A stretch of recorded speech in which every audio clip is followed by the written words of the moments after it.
Jangan lupa untuk subscribe YouTube channel Metro TV News dan nyalakan notifikasinya. Dan kita langsung bergabung dengan Livia Ramadanti dalam pembahasan di Fact Check. Silakan Livia.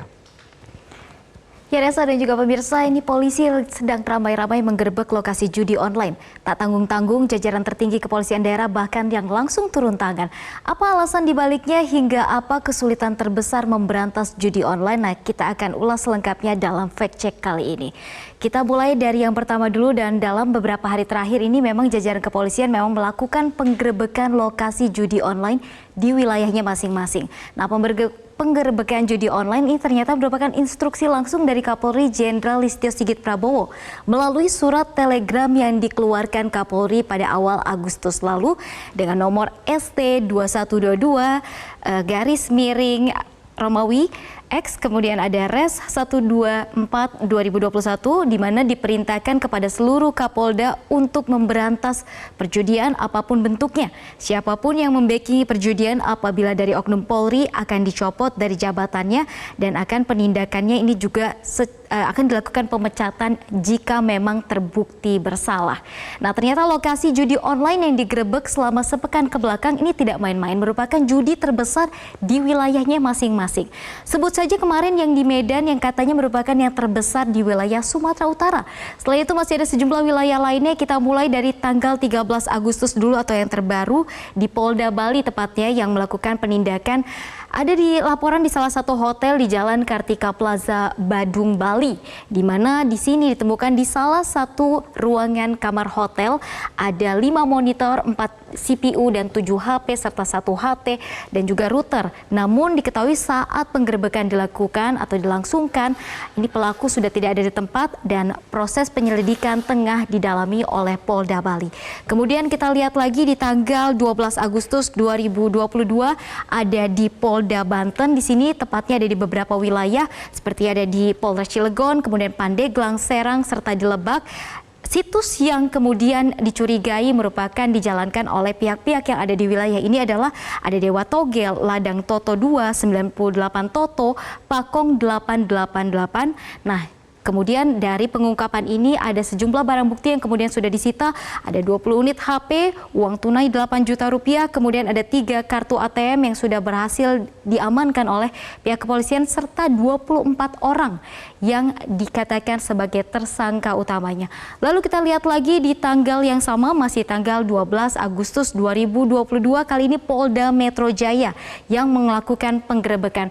Ada di rukan eksklusif Blok E nomor 39A Bukit Golf Mediterania, Pantai Indah Kapuk, Jakarta Utara. Motifnya ini masih didalami.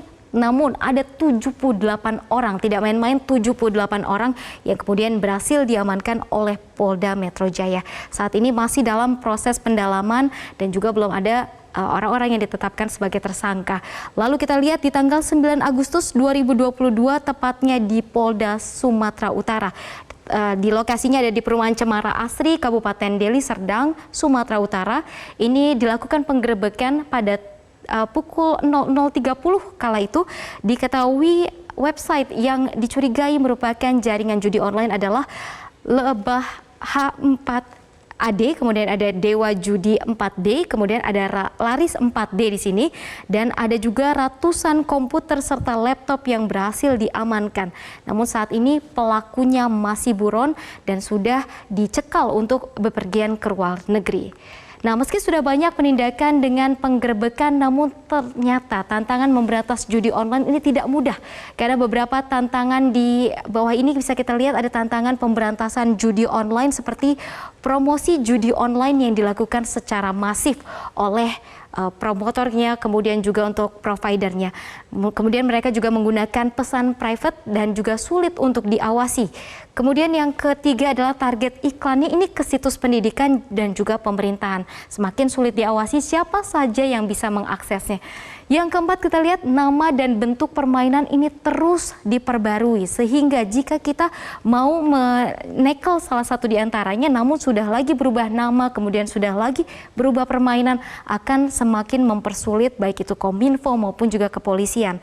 Lalu yang kelima adalah praktik judi ini dilakukan lintas negara.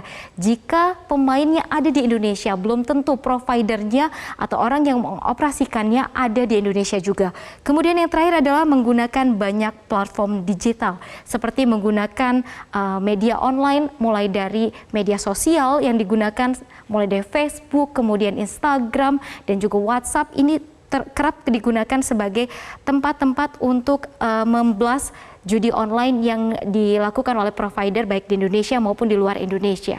Nah, pemerintah pun terus berupaya memberantas judi online seperti yang dilakukan oleh Kominfo hingga kepolisian. Kita lihat apa yang sudah dilakukan Kominfo hingga bulan Juli 2022, ternyata ada memutus akses konten judi sebanyak 525.532 situs. Kemudian adalah penegakan hukum yang dilakukan oleh kepolisian, ini tidak main-main, sudah dilakukan di Polda masing-masing daerah. Lalu yang ketiga adalah pengawasan konten yang dilakukan oleh Kominfo.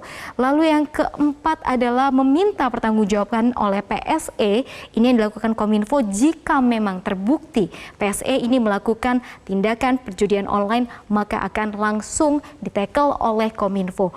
Dan yang terakhir adalah peningkatan literasi digital yang akan dilakukan oleh Kominfo tentunya.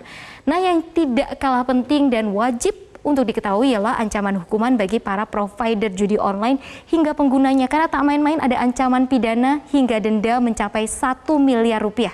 Kita lihat pasal apa saja yang bisa menjerat bagi pelaku judi online.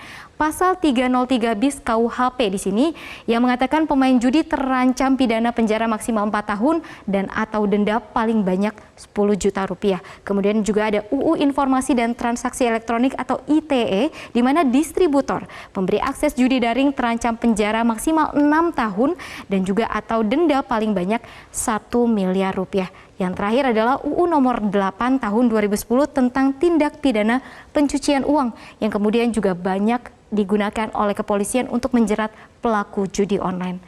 Praktik judi baik secara langsung maupun daring sudah sepatutnya diberantas. Upaya ini perlu dilakukan semua pihak, mulai dari masyarakat hingga pemerintah dan juga penegak hukum. Aturan pidana pun perlu ditegakkan karena siapapun yang terlibat harus ditindak tegas. Untuk sementara saya kembalikan ke Reza. Baik, terima kasih Livia Ramadanti atas pemaparan komprehensifnya dalam segmen Fact Check.